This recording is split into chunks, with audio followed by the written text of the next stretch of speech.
queríamos, desde tu experiencia, desde tu profesionalismo y sobre todo tu conocimiento, bueno, comenzar a comprender en profundidad qué significan estos nuevos desafíos, Juan Emilio. Bueno, primeramente comentar que hay una gran preocupación mundial, sobre todo en la comunidad internacional, sobre las condiciones de desarrollo que se vienen llevando a cabo en las últimas décadas a raíz del calentamiento global, o sea, de las evidencias científicas que nos cuentan de que, bueno, que las variables climáticas han sido alteradas, existe un cambio climático, y una de las evidencias es el aumento de la temperatura media en el planeta.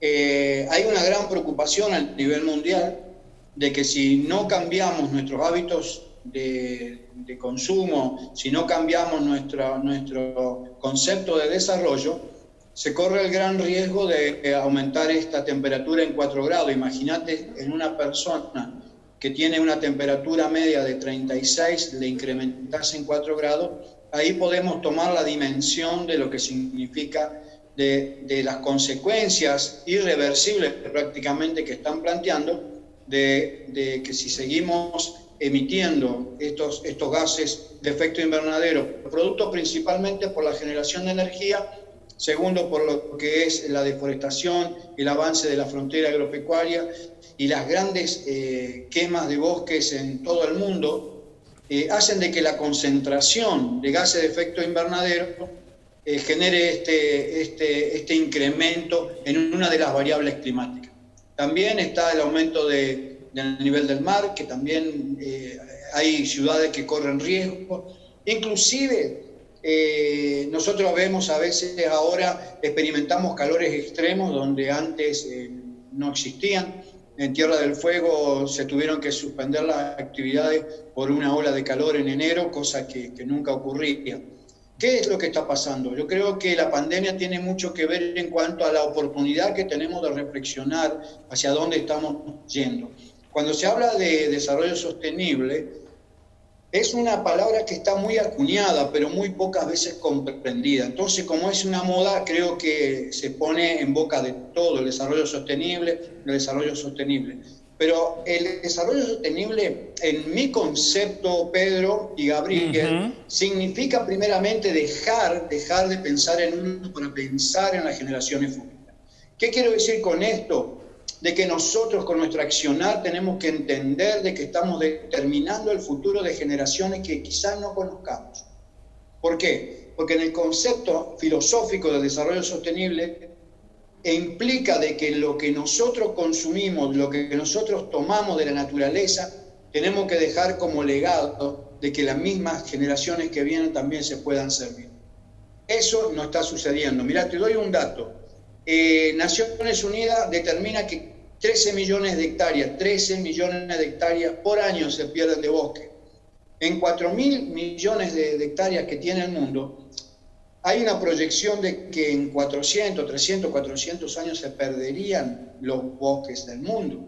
Yo esto creo que no sucederá porque así como tuvimos la capacidad de reaccionar rápidamente ante una pandemia, donde nos encerramos, donde nosotros nos acuartelamos, como decimos, y tomamos conciencia de la importancia de cambiar los hábitos y de cuidarnos, el cambio climático, Pedro, es mucho más peligroso que esta pandemia. Es más silencioso y realmente pone en riesgo la economía, pone en riesgo la salud, pone en riesgo la infraestructura. Hay muchos factores que entran en juego. Hablar de desarrollo sostenible tiene que ver, hablar de energía, hablar de ahorro energético, de cambiar, digamos, la matriz energética para mayor cantidad de energía renovable, empezar a potenciar las energías renovables. Misiones tiene un escenario energético privilegiado por ríos y por la biomasa.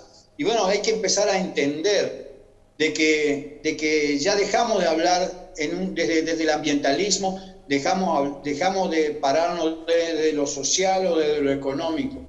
El concepto de desarrollo sostenible implica lograr la articulación entre estos 3 pilares, lo económico, lo social y lo ambiental. Y yo creo que ahí es donde está el desafío de los gobernantes, los desafíos de las empresas, de empezar a actuar, digamos, con responsabilidad social y con responsabilidad ambiental.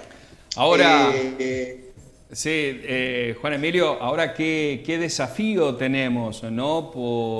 Uno se pone a pensar, utiliza más tiempo, más veces el auto, el aire o los aires acondicionados en casa por debajo de los 20 grados muchas veces.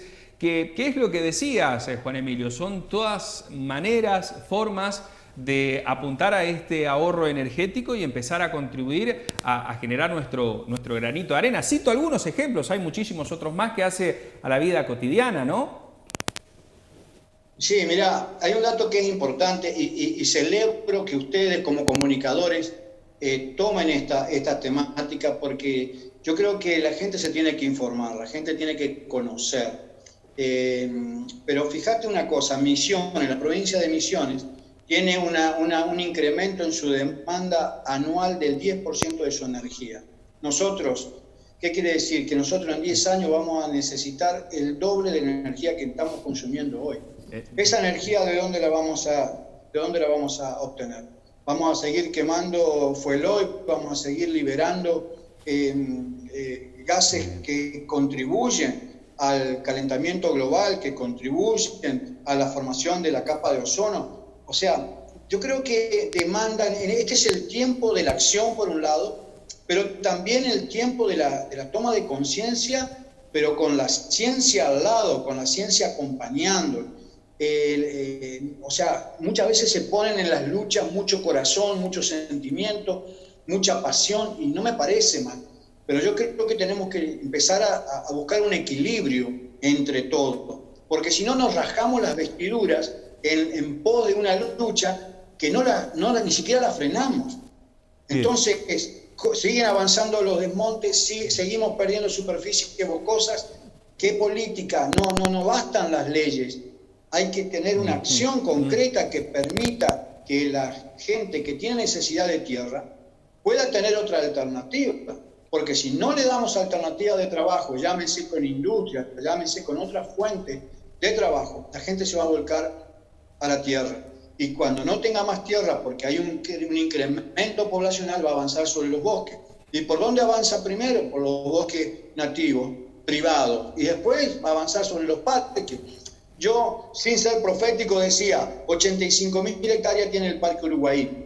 Espero nunca llegar a decir, che, y si le sacamos 10.000 hectáreas y colonizamos, porque es lo que va a pasar si nosotros no tomamos medidas para garantizar una mejor calidad de vida, para eliminar la pobreza, que es una de las preocupaciones, la prosperidad de la gente, una mejor calidad de vida, la salud. Hay muchos aspectos que entran en juego y que tienen que ver con lo económico. Lo económico no tiene que ser algo malo. Parece ser de que hablar de lo económico, ellos ya están haciendo negocio. No, nosotros sin economía no comemos, sin economía no tenemos salud, sin economía no tenemos seguridad y no tenemos educación. Entonces es una utopía plantear una política de desarrollo sin contemplar el pilar económico. Es fundamental, es estratégico. Bien. También lo ambiental, Juan Emilio, lo ambiental y también lo social. Juan Emilio, la pregunta que nunca dejó de tener actualidad es, la conservación es buena, pero ¿quién la paga? ¿Quién se hace cargo de conservar? Exactamente, hay un concepto que está mal, no sé cómo sería el término, mal acuñado, no sé, porque la conservación no tiene que ver con la intangibilidad. Entonces uno cree que conservar es no tocar más el monte. No, conservar es aprovechar el recurso, aprovechar de la producción de los recursos renovables, garantizando de que las generaciones venideras también se sigan aprovechando de esos bienes y servicios.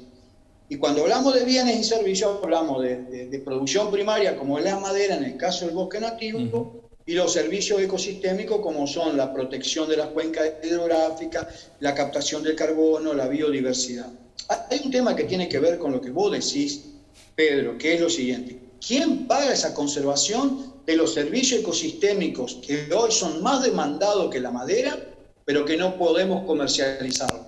¿Cómo le digo yo a un productor que tiene que pagar 100 pesos por hectárea año por 1000 hectáreas cuando no tiene posibilidad de sacar madera? Y sin embargo nosotros nos servimos de la oxigenación, nos servimos de la biodiversidad, nos servimos de la protección de la cuenca hidrográfica, y nosotros como sociedad no nos solidarizamos con él, que tiene la presión tributaria, que tiene la presión de que le roban la madera, que le entran los cazadores. Entonces yo creo que necesitamos un debate más profundo cuando hablamos de conservación. Bien, necesitamos hablar y poner todas las cosas sobre la mesa. Bien. Y como vos bien decís, hay que pagar la conservación. Y si me permitís, Pedro, sí, me da pie a algo. Hace 10 días atrás, creo, Bolsonaro planteó lo siguiente ante las acusaciones que él tenía por la Amazona, que es cierto, lo que pasa con el Amazonas hoy viene pasando hace mucho, no es una cuestión de Bolsonaro. Pero él planteó lo siguiente, que le daba el 15% a los fondos de inversión que tanto criticaban para que conserven, y no apareció nadie. Entonces, tenemos que tener un discurso sustentado, porque si no saludamos con el sombrero ajeno, ¿me entendés? Bien. Juan, un minutito para que nos cuentes esta experiencia de coordinar los conversatorios tan exitosos y que convocan a profesionales tan distinguidos de todo el país.